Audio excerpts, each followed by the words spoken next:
예수님의 고난에도 불구하고 고난을 예고하셨죠. 그 예수님의 십자가 고난 예고에도 불구하고 제자들은 그 당시에는 당장이라도 하나님의 나라가 도래할 것이라는 기대를 품고 한껏 부풀어서 예루살렘 성에 입성을 했어요. 그런데 그 이후 일주일 동안 그들에게 일어났던 일들, 특히 십자가 고난이라는 무시무시한 이 현실 앞에서 제자들의 희망과 신앙은 와르르 무너져 버렸습니다. 누가복음 24장 21절의 말씀입니다. 누가복음 24장 21절 말씀 함께 있습니다. 시작. 우리는 이 사람이 이스라엘을 속량할 자라고 바랐노라. 이뿐 아니라 이 일이 일어난 지가 사흘째요. 제자들은 십자가 사건과 같이 예수님의 부활도 그저 하나의 상징으로만 여겼던 거예요. 그 일들이 실제로 일어나리라고는 상상조차 하지 않았던 것이죠. 여러분, 혹시 우리의 신앙도 예수님을 사실이 아니라 상징으로만 생각하고 있지는 않나요? 그저 좋은 이야기 정도로만 성경을 생각하고 있지는 않나요? 예수님이 죽으셨다? 예수님이 부활하셨다? 성경에 기록되어 있으니까. 부활은 여러분 그런데 우리의 모든 상식을 뒤엎습니다. 이 새벽 전에 이 어두움이 가장 짙다는 말이 있죠. 어두운 이 세상, 소망이 사라진 듯 보이는 이 세상은 오히려 이제 곧 다가올 그 새벽을 암시하고 있어요. 죽으신 예수님의 이 부활하신 사건은 저와 여러분 모두에게 어떠한 의미가 있습니까? 우리는 예수님이 당하신 고난과 그 예수님의 죽음에 애통해하는 그 마음에서 영생을 누리는 신앙으로 한 걸음 더 나아가야 된다는 거예요.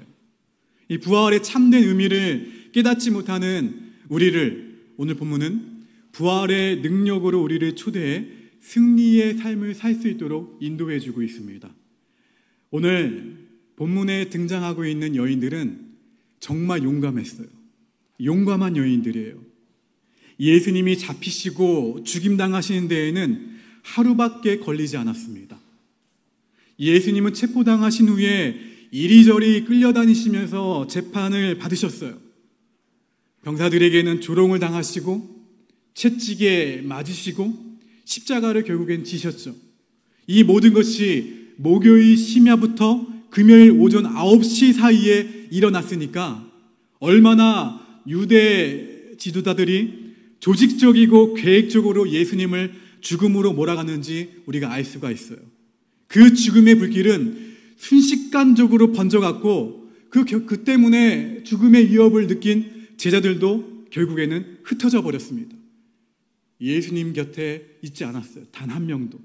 다 흩어져 버렸어요. 그런데 예수님의 죽음을 먼 발치에서 가까이 다가갈 수 있는 거리까지 다가갔어요. 눈물을 흘리며 바라보았던 여인들은 어디까지 나아가게 됩니까? 예수님의 무덤으로 나아오게 돼요. 본문 우리 2절의 말씀을 읽어봅니다. 2절입니다. 시작. 안식 후 첫날 매우 일찍이 해도 될 때에 그 무덤으로 가며. 얼마나 놀라운 용기입니까? 예수님을 따르던 사람들의 그 위협이 아직도 사라지지 않았어요.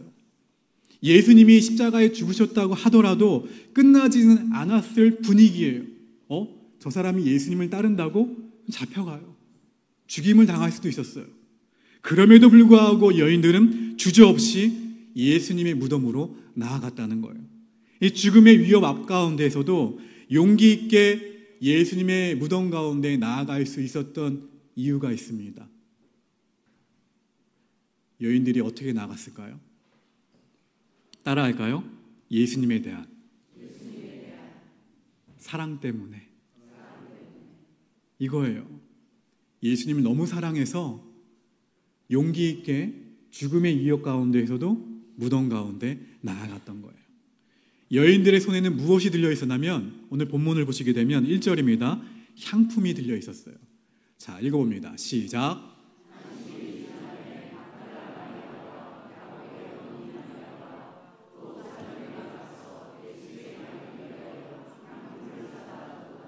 그런데 이 여인들의 마음은 예수님에 대한 사랑으로 가득 차 있었지만 무덤까지는 갔어요. 용기 있게.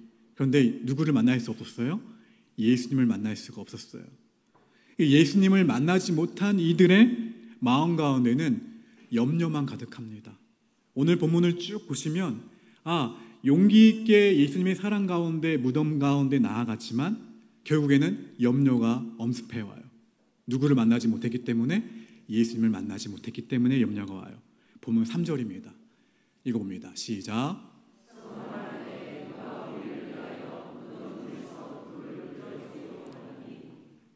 염려하고 있어요. 요한복음에 보면 예수님의 시신이 사라졌다는 이 마리아의 전가를 받은 두 제자는 누가 뭐라 할 것도 없이 어떻게 합니까? 예수님의 무덤으로 향해 달려갑니다. 그중 한 명은 예수님의 최후의 모습을 직접 목격한 요한이었고, 다른 한 명은 닭이 울기 전 3번이나 주님을 부인했던 베드로였어요. 같이 뛰어가고 있어요. 뛰어가고 있는데 그 마음은 같지 않았어요. 3번이나 주님을 부인하고 십자가를 지신 예수님을 외면하고 도망쳤던 베드로에게는 예수님의 최후를 지키지 못했다는 자책으로 가득했습니다. 그런데 예수님의 시신마저 사라져버렸다? 부활하셨다 생각하지 않았어요. 시신이 사라졌다고, 누가 훔쳐갔다고 생각한 거예요. 베드로에게 이것보다 참담하고 염려된 일이 또 있었을까요?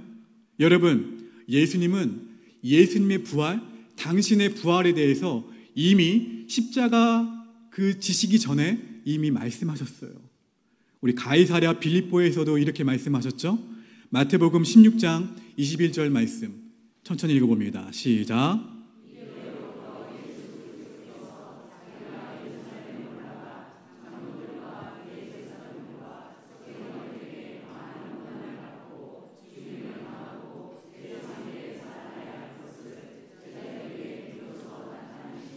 변화산에서도 예수님의 부활에 대해서 이미 말씀하셨어요.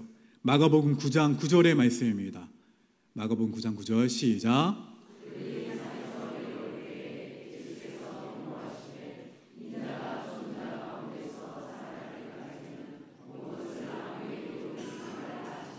예루살렘으로 올라가시는 길에서도 부활에 대해서 말씀하셨어요. 누가복음 18장 32절과 33절 말씀 읽어봅니다. 시작.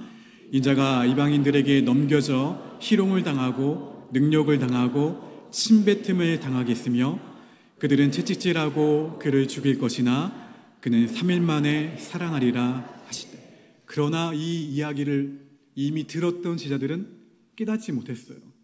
마음에 담아두지도 않았죠.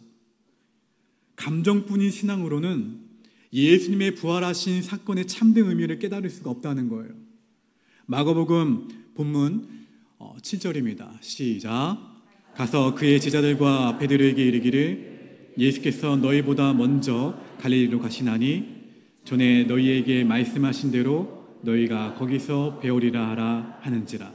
이 말씀 가운데 말씀하신 대로라는 부분에 여러분 밑줄을 그어 놓으셔야 돼요. 중요한 말씀이에요. 오늘 본문 7절에 말씀하신 대로는 우리에게 큰 교훈을 줍니다. 어느 가운데에서 예수님을 만날 수 있다는 거예요?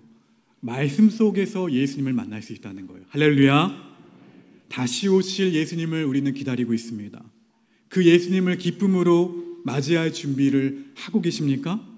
주여 어서 오시옵소서. 여러분은 마라나타의 이 신앙이 확고히 자리 잡고 있나요? 사랑하는 성도 여러분, 우리는 부활하신 영광의 예수님, 권능의 예수님, 능력의 예수님을 반드시 만나셔야 돼요. 예수님의 사역이 십자가 고난을 받고 죽임당한 데서 멈추지 않으셨어요. 멈췄다면 여기 아마 믿는 분들 아무도 없을 거예요. 죽음으로 끝나지 않으셨어요. 예수님의 사역이 죽음으로 끝나지 않으셨듯이 우리의 믿음도, 우리의 신앙도 한 걸음 더 나아가야 될 줄로 믿습니다. 사실 우리는 부활을 목격했나요? 예수님의 부활을? 검증할 수도 없어요. 그러나 우리에게는 무엇이 있습니까? 하나님의 말씀이 있어요.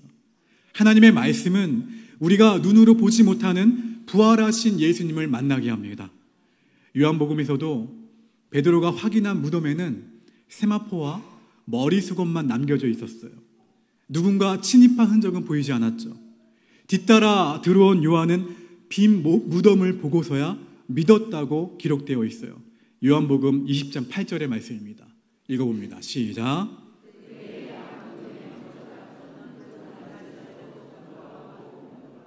예수님은 말씀하셨던 대로 어떻게 해요? 말씀하셨던 대로 부활하셨습니다. 의심의 여지는 전혀 없어요.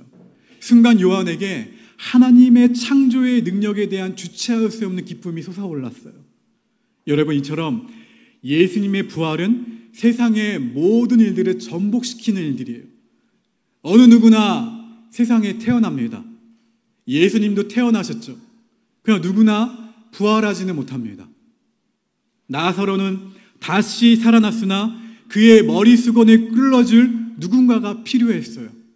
그러나 예수님은 자기 몸을 싸고 있던 세마포와 이천을 어디에 남겨두셨어요? 무덤에 남겨두셨는데 그것은 하나님의 영원한 생명으로 부활하셨다는 표시였어요.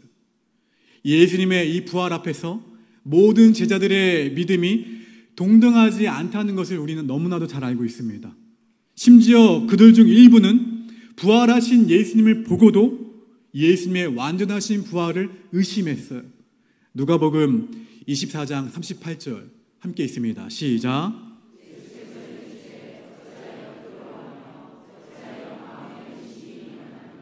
여러분, 성탄절을 기뻐하는 것은 전혀 어렵지 않습니다. 왜일까요? 우리 모두에게도 생일이 있기 때문에. 그러나 부활절을 온전히 기뻐하기 위해서는 무엇이 필요하냐면 믿음이 필요합니다. 예수님께서 의심 많았던 제자 도마에게 이렇게 말씀하셨죠. 요한복음 20장 29절의 말씀입니다. 천천히 읽어봅니다. 시작.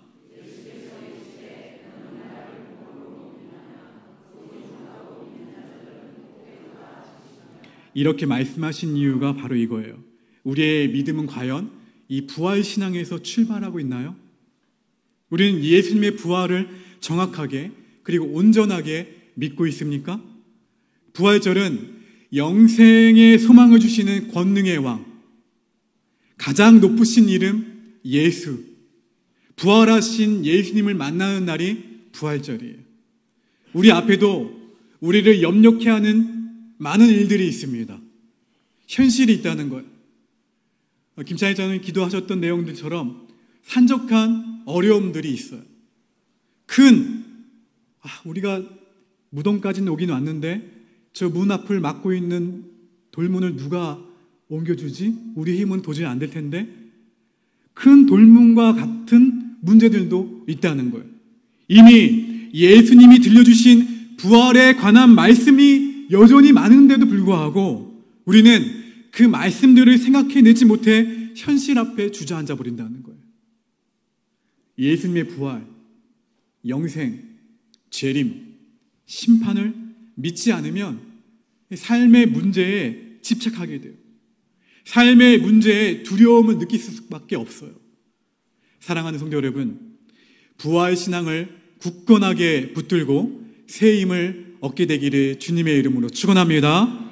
우리의 주님은 죽음도 이기신 분이니 우리를 압도하는 현실의 문제를 해결해 주실 뿐만 아니라 우리가 무덤이라고 생각했던 것을 부활의 현장으로 완전히 바꿔주실 것을 믿으시기를 주의 이름으로 축원합니다. 사랑하는 성도 여러분, 땅에 매여 살아가는 사람들, 하나님을 모르는 사람들은 두려워할 수밖에 없어요. 염려할 수 없어요. 힘없이 살아갈 수밖에 없어요. 그러나 예수님을 사랑하는 성도들이, 예수님을 사랑하는 청소년들이, 예수님을 사랑하는 어린이들이 그들과 똑같아서는 안 된다는 거예요. 예수님은 분명한 말씀으로 우리에게 부활을 일깨워 주셨습니다. 여러분, 예수님의 죽음과 예수님의 부활, 이 복음의 내용을 굳게 믿으시고 흔들림 없이 주님과 동행할 수 있게 되기를 주의 이름으로 축원합니다. 더불어 요한복음에 보면 요한은 예수님의 부활, 이 감격을, 부활의 소식을 듣고 보고 즉시 전하기 위해 달려간 곳이 있었어요. 요한복음 20장 10절의 말씀입니다. 함께 있습니다. 시작. 어디로 갔니, 얘들아? 예수님의 부활을 소식을 듣고 집으로 갔죠. 그쵸? 자, 여러분, 성경은 두 제자가 어디로 갔다고 기록하고 있어요? 맛있는 것이 있었을까? 보고 싶었던 것이 있었을까?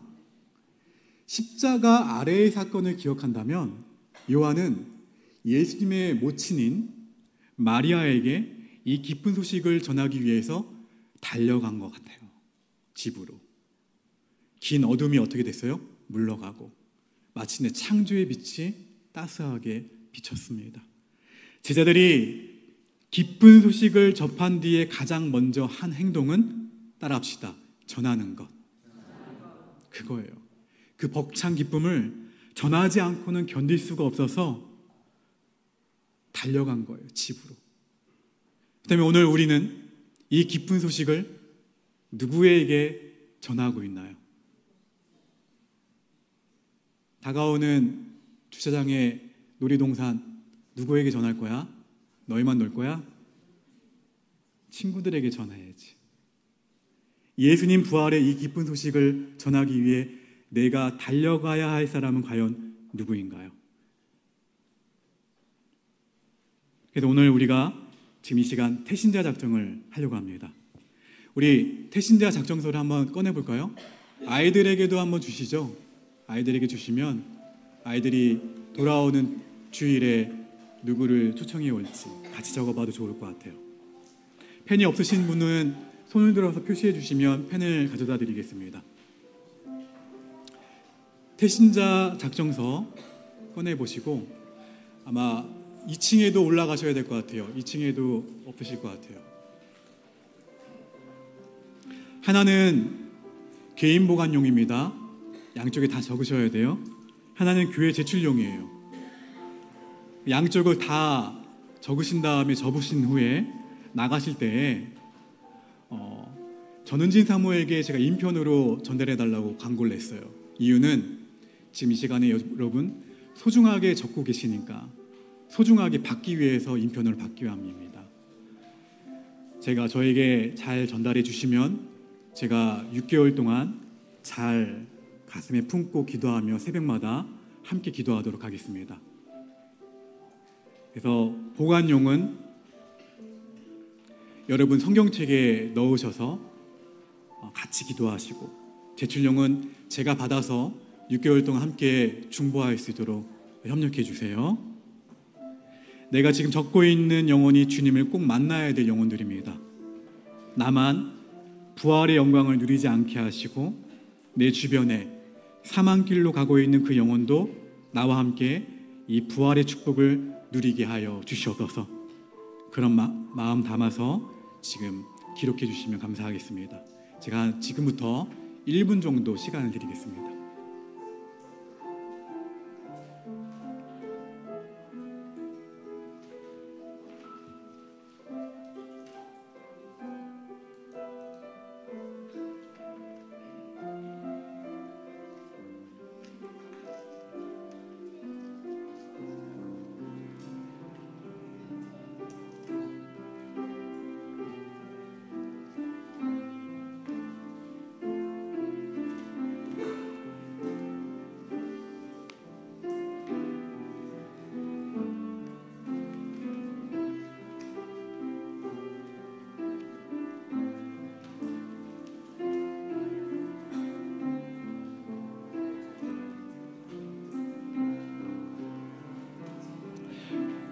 우리 적으신 거 한번 다 적으셨나요?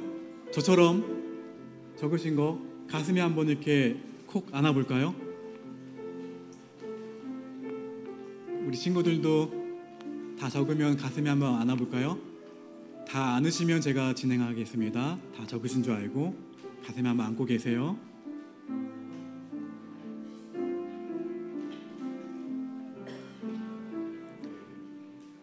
자, 못다 적으신 것은 예배 후에 적으셔서 나가실 때 전은진 사모에게 제출해 주시고, 자, 가슴에 한번 품어보겠습니다. 부활절인 오늘 내가 적은 영혼을 내 가슴 속에 품지만 하나님, 이제 하나님의 가슴 속으로 이 영혼들을 품어 주시옵소서. 그래서 꼭 주님 만나 이 부활의 영광을 누릴 수 있도록 은혜 주시옵소서. 그런 마음 담아서 여러분 저와 함께 6개월 동안 함께 기도합시다. 그래서 여러분들의 성경책에 잘 꽂아 넣으셔서 보실 때마다 주님 이 영혼 꼭 구원시켜 달라는 그러한 마음 담아서 기도해 주시면 고맙겠습니다. 지금 이 시간 가슴에 품으시고 제가 태신자를 위해서 기도하겠습니다. 주님, 제가 사랑하는 가족들을 위해 더욱더 기도하겠습니다. 제가 사랑하는 친구들에게 더 가까이 다가가겠습니다. 사랑하는 이웃들의 필요가 무엇인지 더 관심을 가지고 들여다보고 그들의 실제적인 도움이 되어 주겠습니다. 주님, 제가 복음의 통로가 되게 하여 주시옵소서. 저를 사용하여 주시옵소서. 저의 시간과 저의 물질과 저의 사랑과 저의 기도를 주여 사용해 주시옵소서. 저를 통해 한 영혼이 주님 앞에 돌아오는 기적이 일어나게 하여 주시옵소서. 저를 통해 사랑하는 부모님이 주님께 돌아오게 하여 주시옵소서. 저의 기도를 통해 사랑하는 자녀들이 예수님께 돌아오게 하여 주시옵소서. 저의 섬김을 통해 사랑하는 친구와 사랑하는 이웃이 예수님을 만나게 하여 주시옵소서. 주님, 6개월 동안 역사하여 주시옵소서. 오늘도 잃어버린 한 영혼을 찾아 길을 떠나시는 예수님의 이름으로 간절히 기도합니다. 아멘. 지금 이 시간 오직 예수 외에는 영상을 보시면서 부활절 성찬을 준비하도록 하겠습니다.